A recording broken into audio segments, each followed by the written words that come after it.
Okay, good morning. Time now 8 a.m. On Tuesday, January 30th, 2024 in Japan Standard Time. Welcome to another edition of the World Bank online morning seminar organized by the Tokyo office.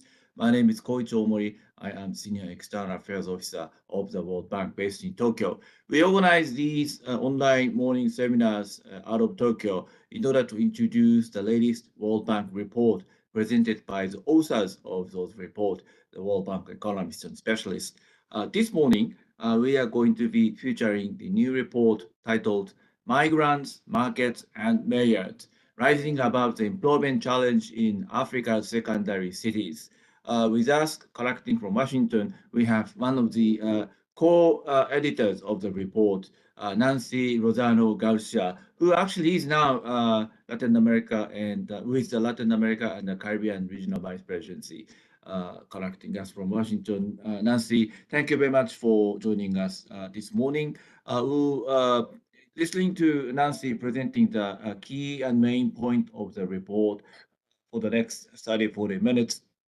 After her presentation, as usual, we will be reading your questions on behalf of you that we received in advance. If you did not have opportunities in advance to send your questions, please do so by sending your questions using the online form posted on the announcement page of the seminar, or you can send your questions to be posted on the chat section of the YouTube screen, or even you can send the question directly to me by email. I'll read your question on the behalf, asking Nancy to respond. So with that, I would like to formally invite Nancy to come in to start and kick off the presentation. Nancy, over to you. Thank you very much. Thank you so much, Coach. I hope you can hear me well. And I'll aim to stick to the 30 minutes, but please do stop me if I extend my time. So good morning, everybody. As Coach said, this is a recent report that just came out earlier this year.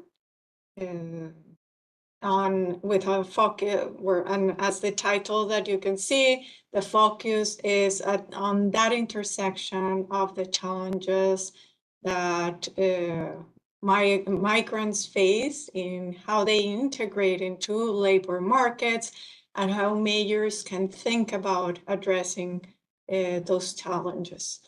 So where does this report, and hopefully you'll be able to see now my second slide. Can I get on not? Okay. So we know that the world is urbanizing fast, and that by 2050, really more than 2 in 3 people are expected to live in cities. And we're expecting that urbanization will happen especially fast in Asia and Africa, where urban population is still lower than in other regions. In a region like Latin America, over 80% of the population is already in cities. So we expect Africa and Asia to follow that same pattern of urbanization. And or historically, what we have seen is that internal migration plays a very important role in the process of as a driver of urbanization in those regions. And precisely because of the role that migration plays, because of the role that internal migration plays, the migrants are often thought to have more difficulties in integrating into urban labor markets than non-migrants. And they are often seen or perceived as a population that comes into the city and joins the ranks of the unemployed or underemployed, increased informality in the city. And sometimes some people perceive them as taking scarce jobs from the coast, let's say. So here the question comes as to, okay, so in a context of rapid urbanization, how is it that African cities can leverage that migration for the benefit of both migrants and non-migrants? And this is where we start in this report. That's the question that motivates this report. But we start really by reflecting on some of the challenges of the current discussion that we see in terms of that intersection of the discussion of migration and cities, migration and urban development. We see three areas, or we motivate the report by pointing at three areas where we believe that the discussion, that the dialogue should be broader.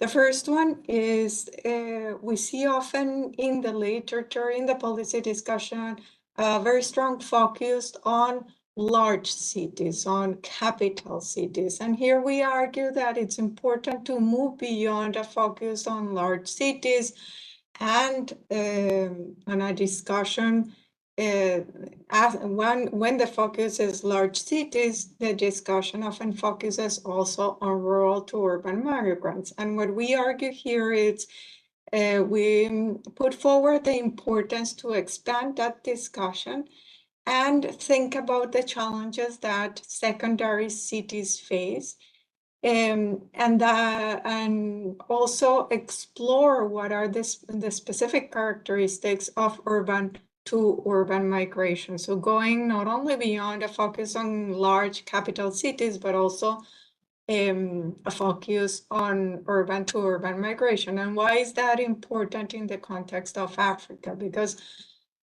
we see that about 97% of Africa urban agglomerations have fewer than 300,000 inhabitants. So we really see a very thick, a very large group of secondary cities that it's worth studying, that it's worth understanding. And we also see that while rural to urban migration is important,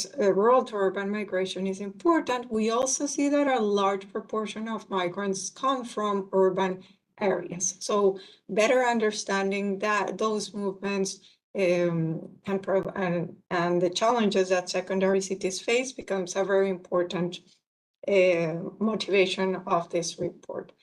Second is we see that the literature, but also the policy work has traditionally have a very strong focus on labor market. So a large proportion of the instruments that we see have been employed in the developed world focus on the integration of migrants into the labor market. But if the challenges of integration actually lie beyond the labor market, then we need to better understand where the spectrum of challenges lie to better understand what are the most effective policies. So really to take a step back and broaden that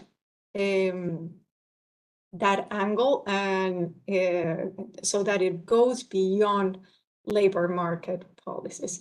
And the third point that we emphasize is the importance of acknowledging the role of urban population growth.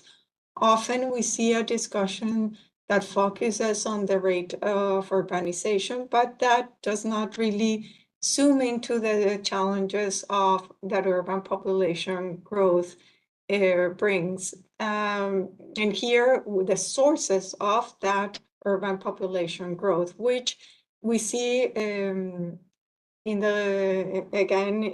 most of the work are focused on migration, but we also see or highlight in this report the importance of natural increase as an increasingly important source of urban growth in African cities. So these are three areas where we put forward and that we go in depth into the discussion through their report to inform those the expansion, let's say, of the discussion on those 3 areas. How we do it? We do it.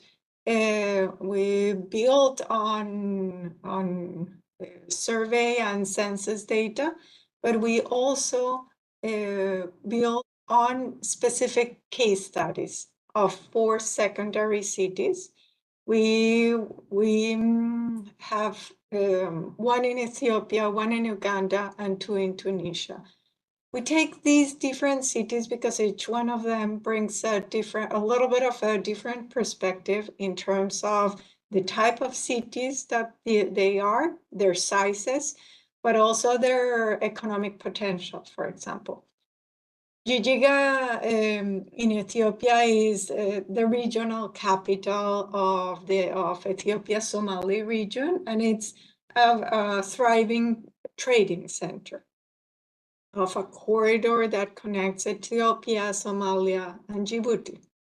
And it has been growing very fast, in particular because of migration in search of better economic opportunities, of better urban services, etc.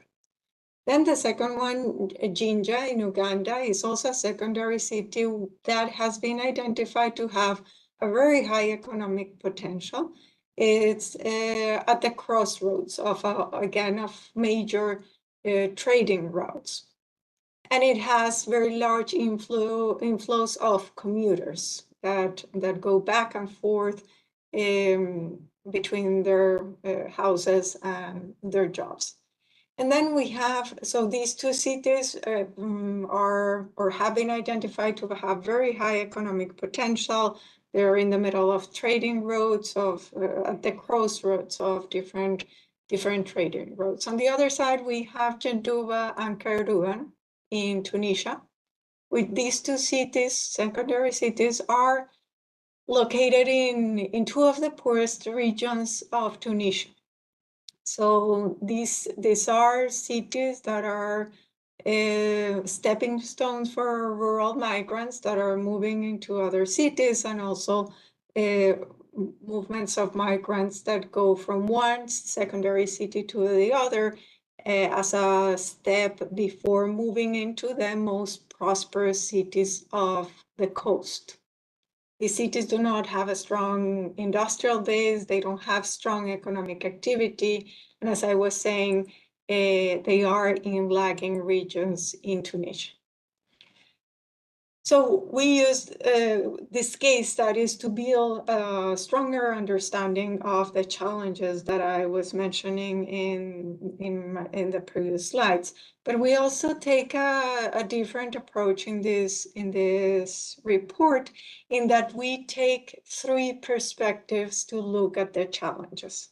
And here it's the migrant market and major perspective that I was alluding to in the title. The migrant perspective, basically how migrants fare into urban labor markets is what we are asking, how they affect aggregate urban productivity, and how can majors leverage this potential, as I was saying at the beginning, for the benefit of both migrants and all citizens or non-migrants.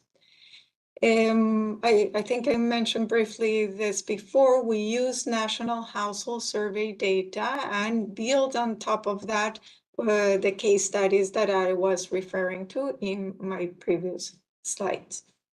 And what we,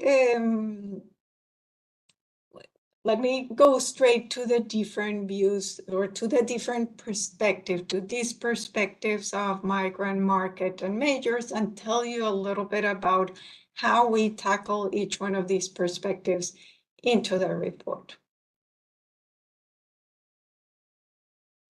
So let's start with the migrant. What we want to understand is how well migrants fare in terms of their labor market outcomes compared to non-migrants. Just to make this clarification, in this report, we consider a migrant somebody that has moved to the urban area in the last 10 years.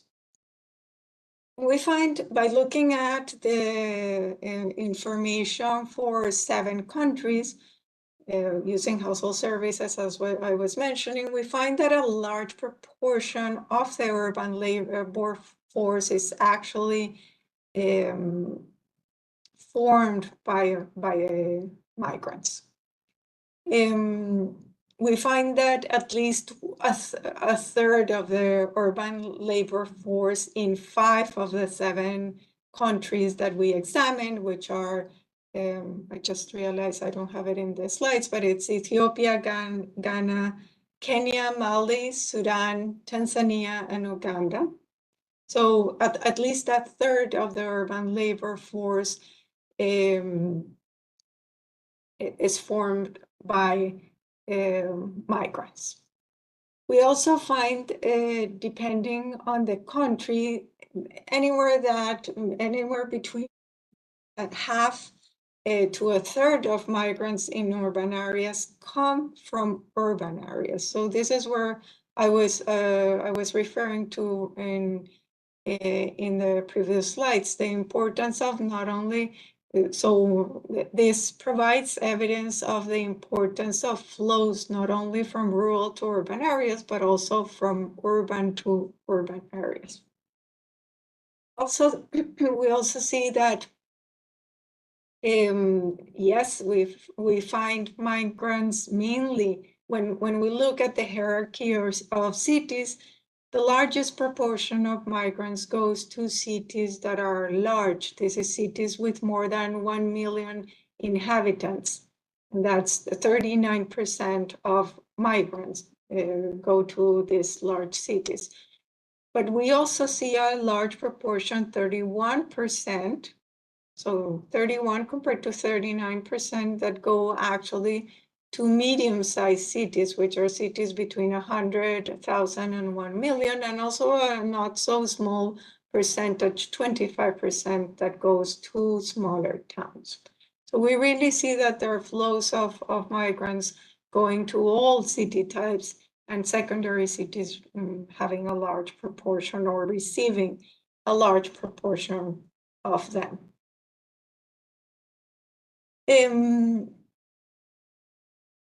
Then let's move to the perspective of,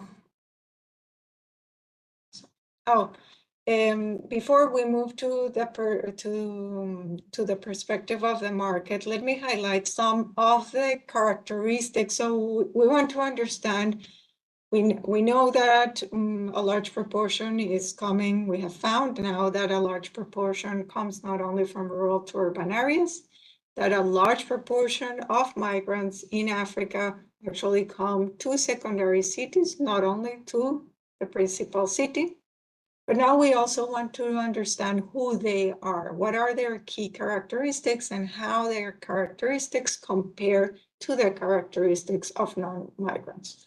So we find that urban migrants are younger, they have fewer dependents, they are more educated than non-migrants.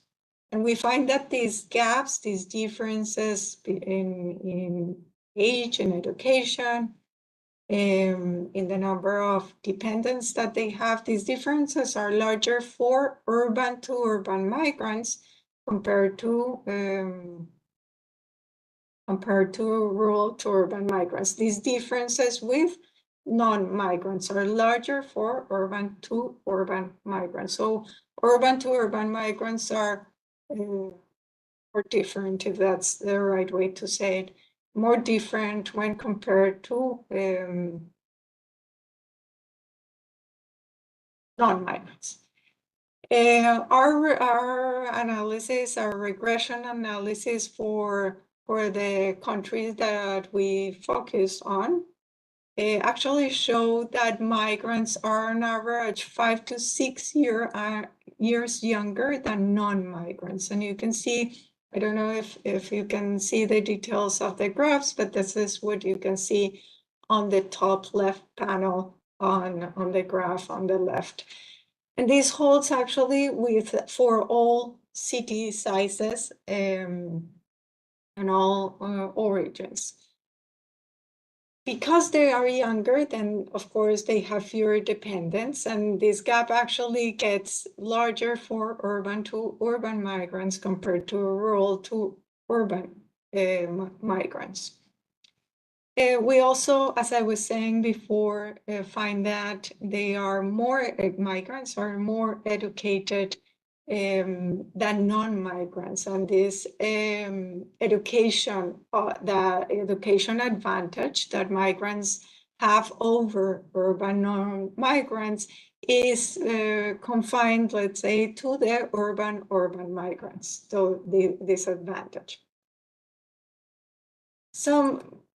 What surprisingly, we also find that agriculture remains a significant sector of employment in secondary cities and towns, which just speaks to the importance of the links between these secondary cities and rural areas. So we also wanted to understand the labor market outcomes. So not only the characteristics of the migrants, but actually how how the labor market outcomes, employment, earnings, were different or not for migrants when as compared to non-migrants. So we look at labor market outcomes for our countries of focus that you can see there in the slides, Ethiopia, Tanzania, Uganda, Ghana, Kenya, and Mali, and we look at them for 2 years, 2000 and 2010, which were the years for which data was available. We set to answer 3 key questions. First, how do the labor and welfare outcomes of migrants compare to those of non-migrants? Do outcomes differ by status and city size? Migrant status and city size? And third, to what extent can the differences observed be explained by human capital, by differences in human capital accumulation, by the sector in which individuals are employed, or by district effects? So this is what we're trying to measure with our regression analysis. Let us now move to the results. So what our analysis is suggesting is that actually migrants integrate well into labor markets overall. We find that they actually enjoy very similar levels of welfare as non-migrants, even after controlling for differences in age and education. Occupation, vocational choice, after controlling for those characteristics, we still see that migrants have, or we find evidence of good integration into labor markets when measured through labor market outcomes. We find actually that migrants to towns and secondary cities in Africa do at least as well, or in some cases even better than urban non-migrants. We see that migrants are more likely to be employed. They often work more hours, and they enjoy a wage premium relative to non-migrants. So across the different measures of labor market outcomes, we see that migrants perform at least as non-migrants, and in some cases better than. We if when looking at rural to town that migrants, those are those that are coming to towns and secondary cities from rural areas, they also do well and tend to be at least as well off as town non-migrants. They are more likely to be employed and work more hours than their non-migrants counterparts, even if they face also a wage discount. What we see is that also migrants from urban areas to cities perform similar to non-migrants, even if not better than, but they perform similarly. They're more likely to be employed and work more hours than non-migrants, but their wages are slightly lower on average. So that actually offsets some of the income gains from working longer, no? And eventually leads to very similar incomes and consumption levels as those from non-migrants. We also see that self-sorting of urban migrants, or we believe behind these results, there's also some self-sorting of urban migrants by city size, because the more able workers end up in big cities where they do well, but necessarily better than non-migrants, whereas the lesser able urban migrants may end up in secondary cities or rural areas. We don't look at that here, but they end up in secondary cities where they often outperform non-migrants, especially in secondary cities and towns.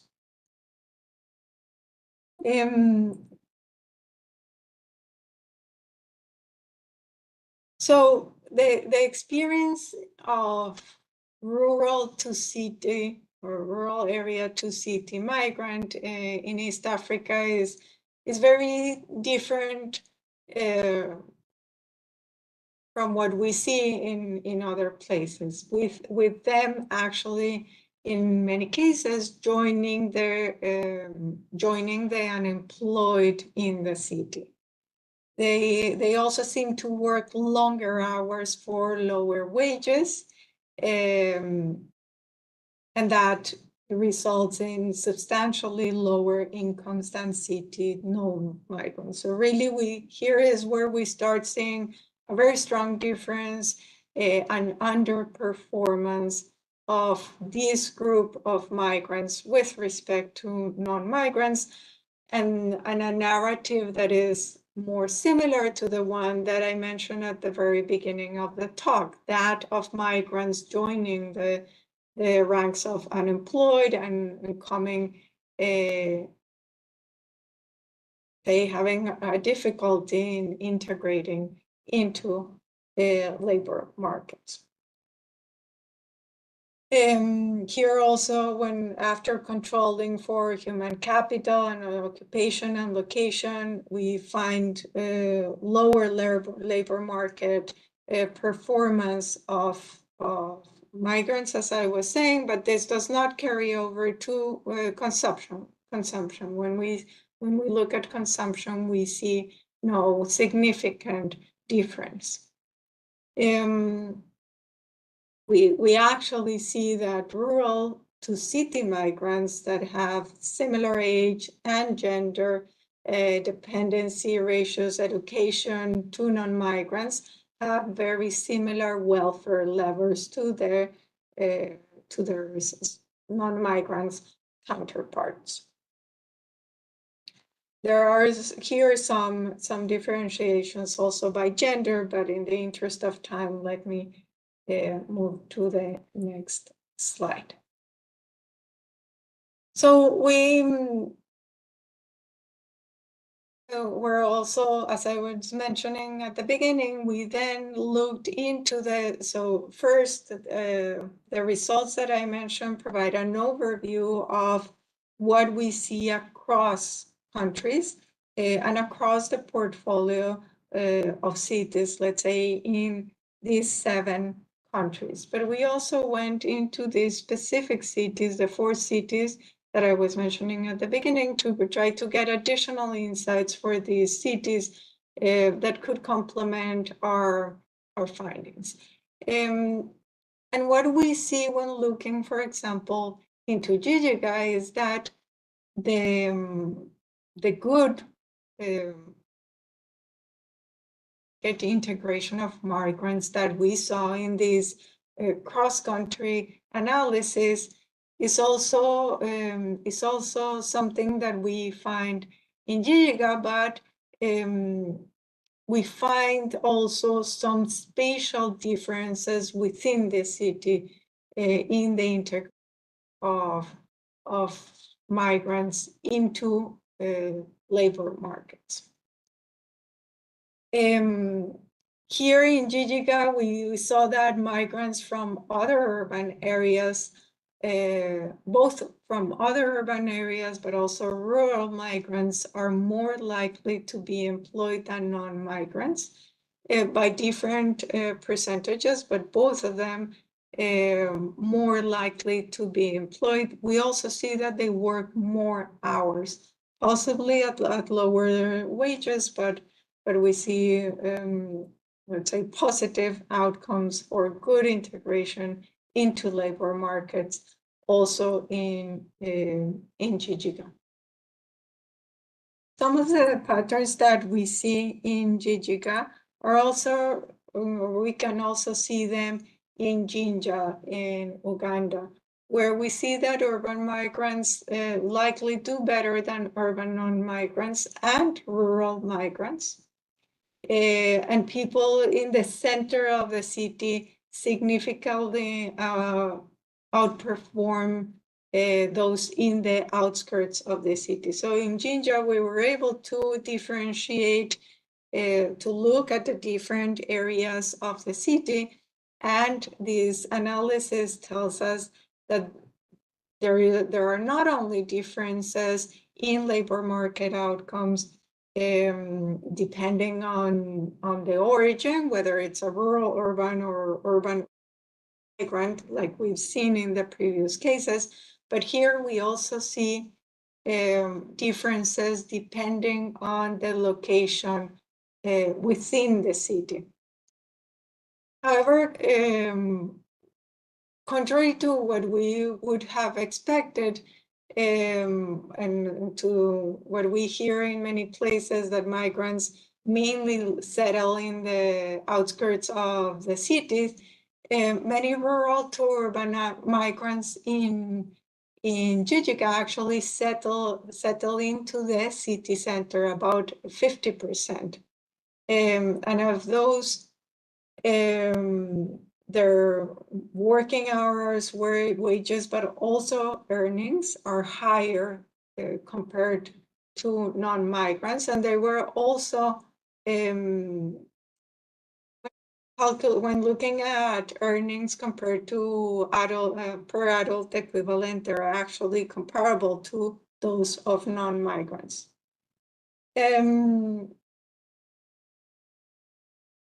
Just as we saw in Jijiga and Jinja, in the cities in Tunisia, Jendouba and Kairouan, we also see that urban to urban migrants are better educated, they're younger, they're more likely to be employed actually than their urban non-migrants. See also in Jendouba and Kairouan that migrants are well integrated into the labor markets, in particular, again, those that are coming from urban areas, less so the ones that are coming from rural areas. And we find that, similar to the other cases, the labor market outcomes are at least as good for migrants and non-migrants.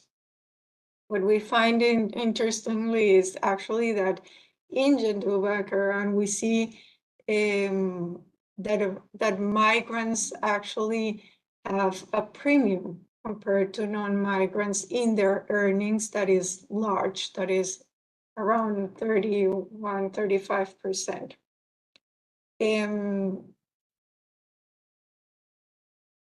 So this has allowed us to get at that answer of who are the migrants, how, what are the challenges they face or not in integrating into the labor markets in cities, with one or where we're seeing that we have younger, more educated migrants across the board, where we see that urban to urban migrants tend to fare well, or at least as good as non-migrants, but we see a different performance, let's say, of rural to secondary city migrants. Now let's move to the urban markets. And here the question is, do migrants contribute to urban markets? So we now know what is it, how is it that migrants characterize. Now we want to get at the question of how migrants can or not contribute to urban markets. And we're interested in this question because just as migrants have their motivation and they come into the cities, they, with those influxes of people, can also affect urban markets. Each time a migrant arrives or leaves a city, it increases or decreases the size of the urban center. It affects the way that a city grows, where it grows, how it grows. And depending on how migrants differ from the local population or where they settle, they can also change the structure of not only of the urban labor force, but the way the spatial configuration of the city. And all these may open challenges, but also opportunities, because for example, opportunities associated with agglomeration economies, where an increase in population density or labor complementarities can grow as population migrates into a city. But of course, it can also bring challenges, because additional population and additional migrants coming into cities are also or reflected into increased demand for services, for housing, increased congestion, etc. So what do we find here? We find that Africa's urban growth is increasingly driven by natural increase, not migration. And this actually, it's an important fact, because it tells us that the contribution of migrants to the speed of urban expansion, to the challenges of congestion, is decreasing in time, and is not as important today as it was a couple of years ago. But this is not to say that it's not still important. Migration is still an important contributor to growth in the largest cities in Africa. And here we're showing you the urban population. Sorry, I was already ahead, and I wanted to show you the difference in natural growth and net migration for different cities in Africa. And here, just to illustrate net migration, you see it in orange, and natural population growth, you see it in darker red. So you see that natural growth is increasingly important. But as I was saying, this is not to say that migration is not important. You have there highlighted the second from top to bottom is Dar es Salaam, and in Dar es Salaam still the contribution of of migration versus natural growth is still very much about 50-50%. But in most, let's say, a generalized pattern, we see that there's a declining contribution to migration, to off-migration to urban growth in towns and secondary cities. And that's let's say, puts cities in a good position to leverage this migration. And that could be done, for example, by improving or it can contribute to improving the skill pools of a city. It can reduce the urban dependency ratio. Apologies. These are all positive impacts that migration can have in city, and I think this is one of the important findings of this report in aiming at changing that perspective of migration as the culprit of all of the challenges of, in this case, secondary cities in Africa. We also find from the city case studies that rural migrants that migrants into secondary cities often complement the labor markets in secondary cities by bringing in skills that are not available in the native, let's say, pool. For example, in the qualitative work that we did in Genduba through focused interviews in Genduba and in Jijiga, we found that migrants typically engage at the lower end of the labor market, often taking informal jobs in the construction sector or as nannies. And actually, rural migrants fill an important gap in the labor supply by taking jobs that often non-migrants do not want to take. As I was saying, this is something that we found from complementary qualitative work that we did in these cities. Our estimates across countries, across the 7 countries that we focus on, also suggest that there are big effects, positive effects of urban density on urban wages and household income. And this is important because it points at the presence of agglomeration economies that are being created in these cities, and that is a positive effect, as I was saying, of urban growth abroad, in many cases also by this migration. We also find that the impact goes beyond the migrants' effect on age and skill structure,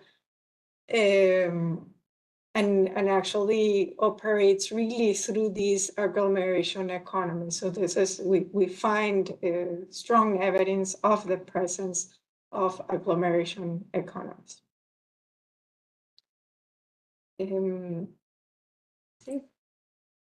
I will try to go. I see that well beyond the time, so I'll try to go very fast on this.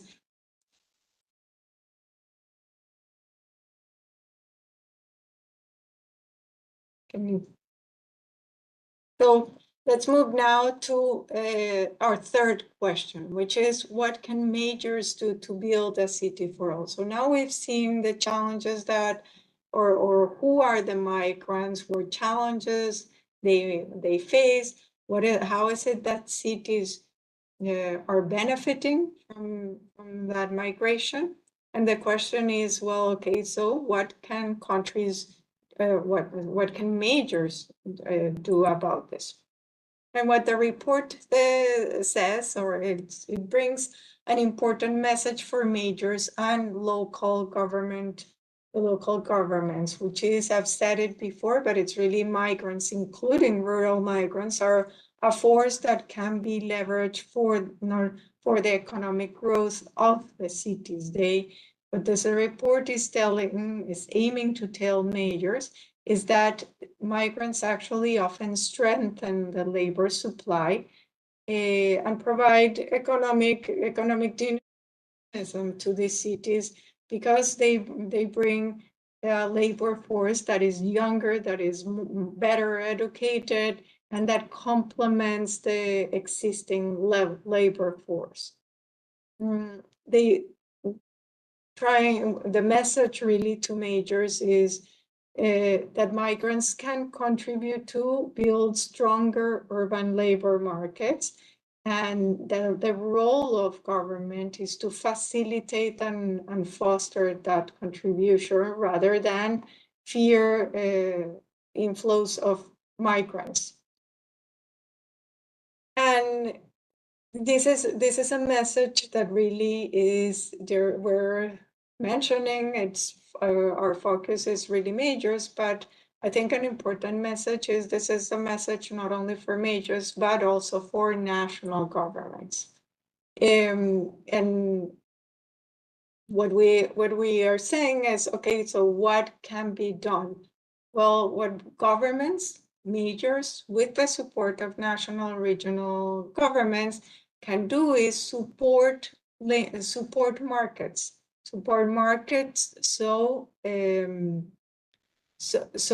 that the force of the benefits of migration can really be leveraged for the economic growth of the city. Support markets with more information, with less red tape for businesses, with forward planning to provide better urban infrastructure, services, and jobs. Because what we see is that, well, we see good, and I didn't spend too much time on this, but what we find is that while we see good labor market integration, we find that migrants face deeper challenges in integrating into the cities and in their access to basic services, to housing.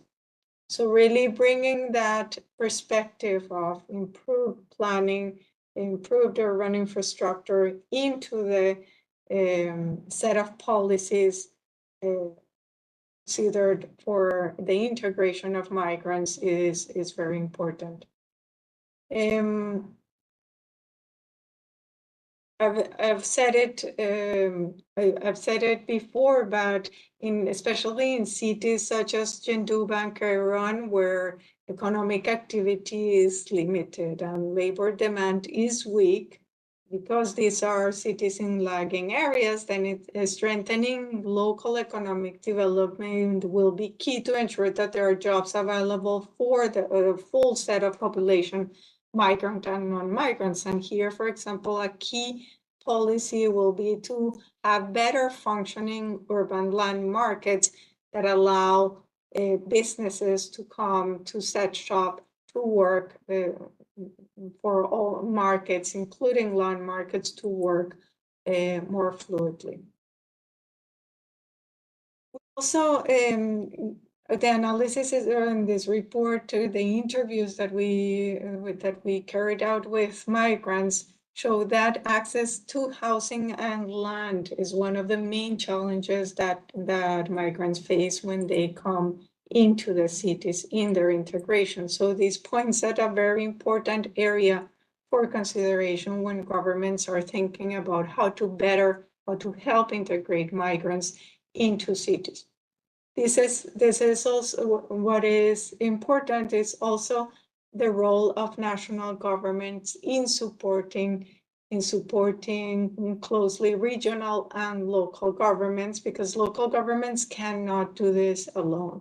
And how to support them? Well, by helping them strengthen fiscal and technical capacities, by helping them build the information systems so that they can plan ahead, for example, by assessing their needs of the cities, understanding where the cities will grow, and by strengthening also citizen engagement and building the mechanisms for stronger citizen engagement and closer integration with migrants. There will be cases where targeted interventions to reach migrants will be needed, but our main message is that there are many actions that would reach both migrants and non-migrants alike, and that are related to the better functioning of the city. There are some areas that would require targeted interventions, for example, better intermediation mechanisms to fight discrimination if there is discrimination to migrants in cities. But those should be a complement to a broader policy of not only migrant, but really city integration, not only integration into the labor markets, but really integration of migrants into the fabric of the city. So just to summarize, some important finding or an important message here is migrants integrate, or we see that migrants integrate actually well into labor markets. But what this analysis is telling us is that then a focus on labor market integration only is not enough. A more holistic set of policies should be taken into consideration, focusing instead not only into labor market integration, but really how cities are planned, how they can receive these migrants and ensure that they are integrated well into the city. And this is why we make a strong argument about better planning, better capacity building for local governments. And finally, we conclude really national governments to help build the ability of majors to respond to these needs through stronger finances, through stronger capacity. Let me stop here. Thank you very much, Nancy, for giving us a snapshot of the report. For the next 7 minutes before completing and closing the seminar, let me read a question that we received in advance and also during your presentation. I have 3, 4 of them that ask you to respond comprehensively. So first one, this is a question that we received in advance from Sasaki-san. Thank you for your question. I received 2 of them from him, but let me read one of them. We tend to consider urbanization in Africa tends to be happening in large and major cities, becoming mega cities, while population is increasing in Africa. But the report was the eye-opener for me that urbanization is happening at different levels within the countries. How does this change the picture of understanding Africa in the future? What should we keep in our mind, and what should we learn from this analysis to deal with and work with African countries? So this is first question. Second question, questions from Professor Yoshino. Thank you for your question. I received 2 of them from him. Let me read 2 of them. Is there any optimal size of the population in each city? Since water supply and electricity are limited, then birth rate control might be needed through the education at school. The first comment. And second one, would it be better to construct a new city that would be able to absorb the flowing population rather than allowing people to move over the crowded cities? So these are the second point from him. And then actually, let me add my own question to this list.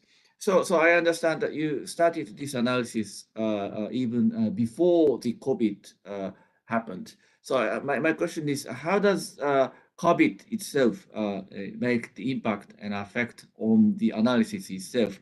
You picked up the 3, 4 cities under the study, but I wonder, the COVID itself have changed the certain scope of the research or not. So those are the questions. I would like to ask you, Nancy, to come in for the next few minutes to comprehensively make a comment on those points. Thank you very much.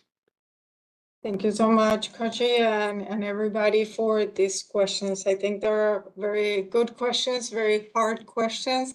So I'm not sure my answer will be comprehensive, but I will do my best. The first set of questions, what is it that should be, hopefully you remember after disconnecting from this call, what are the key things to keep in mind? First, I would say that migrants are not a force to fear for secondary cities. They're a force that can be leveraged because we have shown that they bring several advantages to secondary cities. They can complement the current labor supply, and they can be they bring dynamism to the labor supply because they bring people that are younger, more educated, and have different and complementary skills. So a force that can be leveraged. Second, that the challenges that migrants face as they come into secondary cities, we find that they're not necessarily in the labor market integration, as we thought at the very beginning of this report. Instead, they lie in terms of their integration into the city, basic services, housing. So then policies for integration of migrants into secondary cities have to be broader than just looking at labor market. Those would be very quickly 3 takeaways that I would like you to go with. The second question, what's the optimal size of a city? This is so important. We discuss urbanization challenges in Africa as they relate to migration. And what we do here in this report is we assess what are the main sources of growth in cities in Africa. And what we're finding, so we do not discuss, and I think that's a question that where the jury is still out in the literature, and there is no real answer on what is the optimal size for a city. But what we find is that natural growth is increasingly important for cities in Africa. So thinking about the sources of growth will also, or should also influence the policies that are used to manage that growth. In terms of policies about thinking about managing that growth through city creation, which was the next question. We don't look at that in this report, but I can tell you that from experience in other countries, it is a very costly endeavor, because one of the big benefits that we find in cities come from agglomeration economies that appear because of the density, because of the proximity of firms to input and output markets, because of the larger pool of labor, and breaking that is going to have very high costs in terms of productivity. So something to think about before a decision like that is taken. And then the final question on COVID impacts. I have to say that we do not look at how urban markets have changed, let's say, in these cities after COVID. I think that's a very relevant question, and something that should definitely be in a research agenda, whether there are any important changes. It impacted our work because, as I was telling Kochi right before we started this session, we were on the ground collecting some of the survey data during COVID, so we had to stop the effort. but gladly we are able to conclude after the restrictions were lifted, and we were able to get safely to households to complete our survey. So we do not have that comparison of what the shock of COVID did to labor markets, but I think definitely it's an area for future research, where I'm sure there'll be very important questions. Thank you very much. This morning, we had a pleasure of having Nancy Lozano Garcia, who is a lead economist in Latin America and the Caribbean Regional Vice Presidency, presenting the main point of the new report, Migrants, Market, and the Mayors Rising Above the Employment Challenge in African Secondary Cities. Thank you very much, Nancy, for spending the time to present the report. In fact, we received additional question from some other participants, like Yamashita-san, for example. But let me follow up by email with you and share your responses with Yamashita-san, because I don't want to spend the extra 10, 15 minutes opening up a new bigger questions as we have limited time. So Nancy, thank you for your time. Really appreciate it. Thank you. Thank you very much. Thank you, everybody that connected. Great, thank you very much. So next week we are going to feature the global economic prospect, which was issued earlier this month.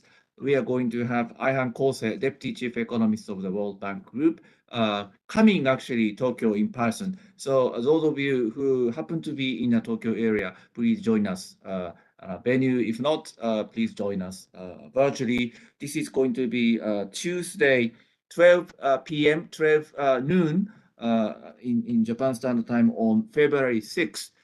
So then I'll post the announcement shortly after this seminar. So please take advantage of this opportunity listening to Aihan directly in terms of what he needs to say about the global economy situation. With that, once again, thank you very much. See you next time. Thank you.